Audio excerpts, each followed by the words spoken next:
আসসালামু আলাইকুম সম্মানিত ভিউয়ার্স, কেমন আছেন আপনারা সবাই? আশা করি সবাই ভালো আছেন। প্রিয় ভিউয়ার্স, কোম্পানিগঞ্জ 24 নিউজে আজকে আমাদের মাঝে একজন অতিথি উপস্থিত রয়েছেন, সাদ্দাম হোসেন। তিনি দীর্ঘদিন দালালের মাধ্যমে লিবিয়া গিয়ে 2.5 থেকে 2 বছর প্রবাস জীবন কাটিয়ে আসছেন।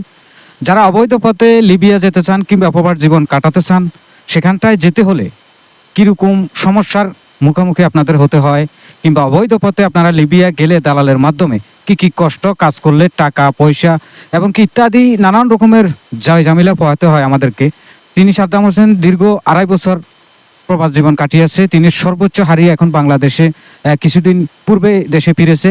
আমরা এখন তার মুখ থেকে শুনবো আসলে দালালের মাধ্যমে লিবিয়া গেলে আপনার কি কি সমস্যার সম্মুখীন হতে পারে। সাদ্দাম ভাই, আপনি কেমন আছেন? জি আলহামদুলিল্লাহ, ভালো আছি। আসলে যারা লিবিয়া যেতে চায় দালালের মাধ্যমে অবৈধ পথে, তাদের যেতে হলে কি কি সমস্যার সম্মুখীন তাদেরকে হতে হবে? জি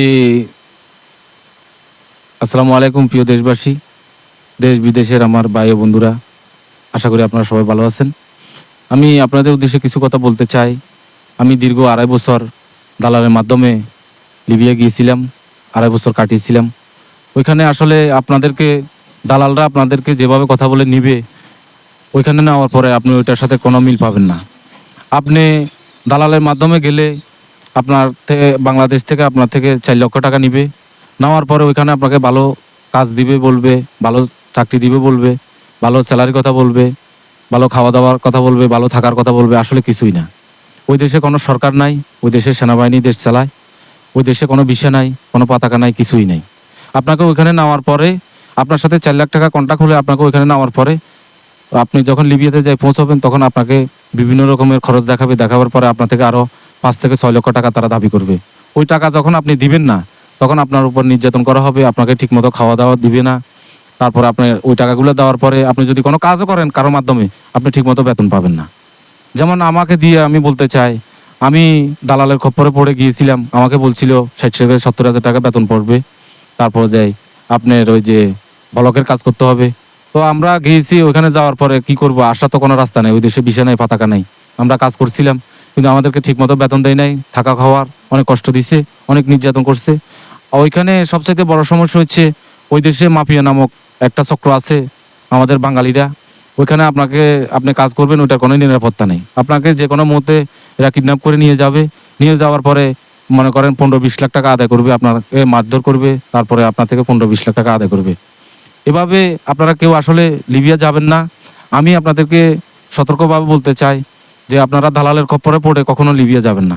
লিবিয়া পরিস্থিতি আসলে খুবই খারাপ।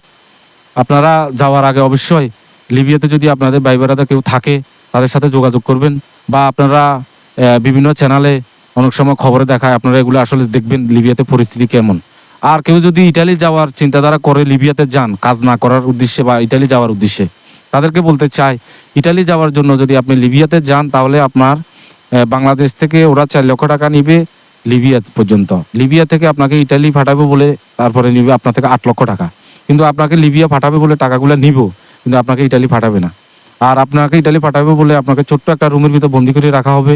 ওইখানে শুধু আপনাকে 3 বেলা 3টা রুটি দেওয়া হবে, ঠিক আছে? কিন্তু আপনি যে ইটালি যাইতে পারবেন, এটার কোনো নিশ্চয়তা নেই, ঠিক আছে?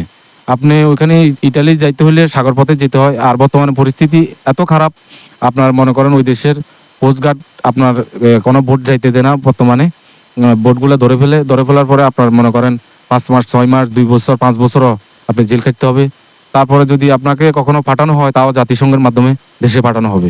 এর ভিতরে আমাদের অনেক বাঙালি অনেক বাইরে আপনি জেলখানার ভিতরে মৃত্যুবরণও করেছে, আমি নিজেই দেখছি, ঠিক আছে? তো ওই জন্য বলতে চাই ভাইরা, আপনারা যদি কেউ যাওয়ার ইচ্ছে থাকে ইটালিতে, তাহলে আপনারা বৈধভাবে কাগজপত্র করে আপনারা ইটালিতে যাবেন, কিন্তু লিবিয়া হয়ে কখনো ইটালিতে যাবেন না। আর লিবিয়াতে আপনারা কর্ম করার জন্য, কাজ করার জন্য লিবিয়াতে যাবেন না। আর আপনারা দালালের কথা বলছি, যেটা দালাল আপনার বাংলাদেশের 64 জেলায় এরা ছোট বড় এভাবে ছড়িয়ে ছিটিয়ে আছে, ঠিক আছে? আপনাকে এমনভাবে লোভে ফালাইবো, যে এমনভাবে লোভ দেখাবে, আপনি হয়তো তাদের লোভে পড়ে যাবেন। এই ভুল কখনো করবেন না, যেটা আমরা করছি। আমি 2.5 বছর লিবিয়াতে ছিলাম, আমি অনেক কষ্ট করে কাজকর্ম করছি, আমার ঠিকমতো টাকা দেয়নি, আমি এখনও টাকা পামু, আমার টাকা পয়সা দেয়নি। আমি সর্বোচ্চ হারিয়ে আমার ছেলে মেয়ে বাড়িতে অনেক কষ্ট করছে। আমি অনেক কষ্ট করে লিবিয়া থেকে আসছি, আমি অসুস্থ হয়ে এখন দেশে আছি, এখন আমি খুবই কষ্টে আছি। তো আমি শুধু এটাই বলবো আপনাদেরকে, আপনারা এই ভুল পথে কেউ পা বাড়াবেন না। এই, আর আমার এই যে মনে করেন অসুস্থতার জন্য আমি যে দালালের মাধ্যমে লিবিয়াতে গিয়েছিলাম, আমি তার দৃষ্টান্তমূলক শাস্তি চাই। আপনাদের দেশও দেশ এবং আমার এলাকার ভাই বোনেদের কাছে, দেশবাসীর কাছে আপনারা সবাই অবশ্যই আমাকে একটু সাহায্য করবেন। আমি যেন দালাল থেকে আমার টাকাগুলো পাই এবং তার জন্য দৃষ্টান্তমূলক শাস্তি হয়। ঠিক আছে, ধন্যবাদ। আসসালামু আলাইকুম। প্রিয় দেশবাসী, প্রিয় ভিউয়ার্স, যারা আসলে অবৈধ পথে লিবিয়া যেতে চান কিংবা বিদেশগামী সফরটা দিতে চান, আসলে কিরকম কষ্ট আমরা সাদ্দাম হোসেনের মুখ থেকে আমরা শুনছি। তিনি আসলে লিবিয়া থেকে 2 থেকে 2.5 বছর অনেক কষ্টে জনজীবন সেখানকার পরিস্থিতি পার করেছে। তিনি এখন বর্তমানে অসুস্থ অবস্থায় বাড়িতে রয়েছে। তিনার কিন্তু এখন কোনো কাজ কর্ম কিছু করতে পারতেছে না, অসুস্থ হয়ে কিন্তু তিনি সেখান থেকে ফিরছে অনেক কষ্টে, দাঁত দানা করে, মানুষের কাছ থেকে দাঁত দানা করে, টিকিট করে কোন রকম তিনি দেশের মাটিতে এখন বসবাস করতেছে। তেনার শরীরটা বর্তমানে খুবই অসুস্থ, তিনি এখন কোনো কাজকর্ম দেশে করতে পারতেছে না। তো আপনারা সবাই সাদ্দাম হোসেনের জন্য দোয়া করবেন, তিনি যেন আবার সুস্থ হয়ে তার পরিবারের হাল ধরতে পারে। ওমর ফারুক রুবেল, কোম্পানিগঞ্জ 24।